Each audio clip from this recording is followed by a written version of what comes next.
if I made a suggestion, he would be like, great, glad I thought of it, nailed it. And he would do a chip shot. He would like, it was like, you're like a cartoon of a person, like of a misogynist. I'm Maureen Bharoocha, and I'm a writer-director. It wasn't actually like an indie movie. We sold the movie, and then I was a director for hire. So I had to adapt and change kind of based on what they wanted. And so that was really where I learned that make sure you pick your fights and fight for what you really need to protect. And then again, concede some things because it's gonna change no matter what.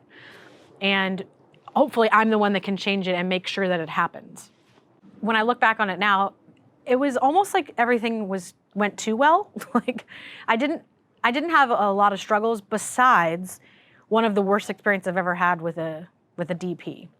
It was a huge challenge. I wanted to quit the movie. The crew almost threatened to quit because of him. Looking back on it now, it was just an old school type of misogynist that I had to deal with. It was one of the worst experiences I've had ever creatively with a human being. They actually did, send me on a meeting with the DP, and they said that I could say no, but they also were like, this is who we can get in the time that we want to make this movie. So when I met him, there were definitely red flags, but I also was like, well, they've worked with him before, and he seems nice enough. I mean, he did say the biggest red flag was like, I worked with one other woman director, but she didn't know what she was doing and she sucked. And at the time I was like, okay, I don't know. But I was a little bit, being pressured and feeling like I was supposed to say yes. And looking back on it now, like I should have been like, I need other options. Like I should have been more vocal that I had red flags and I had concerns, and not just wanting to please the studio on this first person that they sent me. And so that was something that I only knew looking back on it, and that's something that it was a learning lesson. But it is like totally part of my experience, and something I think that like once I did that, I knew that I could do anything. Like I knew that I could work with anybody. I knew that I could get through anything because the experience was so horrible. Everybody else was great. Like the crew, the cast, everything about the experience was wonderful besides this one person. And again, after I finished the project, I really said to myself, I'm like, actually, I didn't say it to myself, my brother. So I was texting my brother through the whole experience, telling him how horrible it was.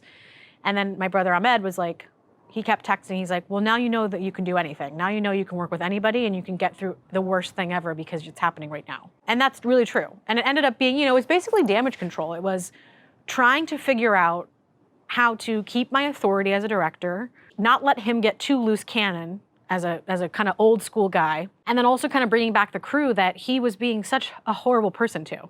And then talking to the executive producers, I was telling them what was happening, and they were, I don't know if they weren't believing me, but they were also just wanting me to get through it. They kept being like, you'll power through it, you'll get through it. But basically what ended up happening was, I think on the third day, he had a fit.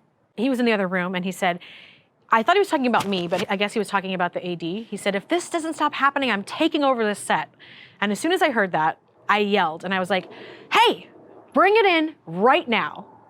And he walked over to me. I thought he was either gonna punch me in the face or cry. He was like shaking how mad he was. And I said, if you have a problem, we talk about it. You bring it in. You don't do any of this and you don't yell on set. Like, this is my set and you're not allowed to do that. I mean, I think it was the right choice, but it definitely got him more riled up and he really tried to undermine me through the rest of the movie. But it also showed the crew that I wasn't afraid to like reprimand him because he was really trying to rule the roost. And so, he would do all little kinds of things. Like I would be like, I just need to know when the camera's set. So he would refuse to tell me when he was set. So if I would ask, he'd be like, I've been waiting for you.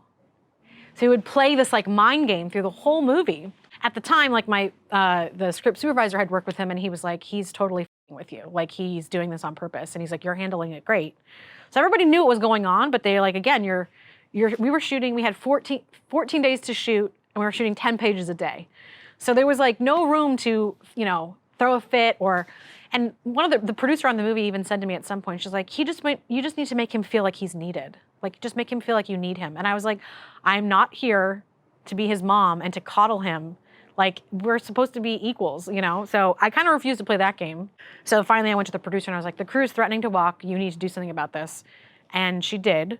And I ended up thanking the crew. I was like, because you know what? If in the end of the day you had walked, it wouldn't have looked bad on him. It would have looked bad on me. So, and then, you know, one of the other things that he did, one of the actors was having a hard time with the scene. And the actor basically yelled out, like, I don't even know what I'm doing, because he was doing a really hard soliloquy to himself. And the DP was just like, I'm right there with you, buddy. And I turned to the producer and I was like, this is what I'm talking about. He's getting in everyone's head. If I had made a suggestion, he would be like, great, glad I thought of it. Nailed it. And he would do a chip shot. He would be like, it was like, you're like a cartoon of a person, like of a misogynist. Yeah, it was like crazy. Again, I don't think he knew how horrible he was being. And, you know, I was trying to put him in his place, but also in a respectful way, and, you know, making the movie still happen. But it was like, I can't believe this is happening. Like, it was just a fight all the way along. Besides, you know, everybody else was great besides him. And again, after I did that movie, I was like, the movie turned out great, and I got through it, and I really love it. And it was like, if I can get through that, I can get through anything. Hey everyone, thanks so much for watching. We really do appreciate it. We'd love it if you'd subscribe to our channel so that we can keep bringing you more creative people and their experiences. Thanks again for watching.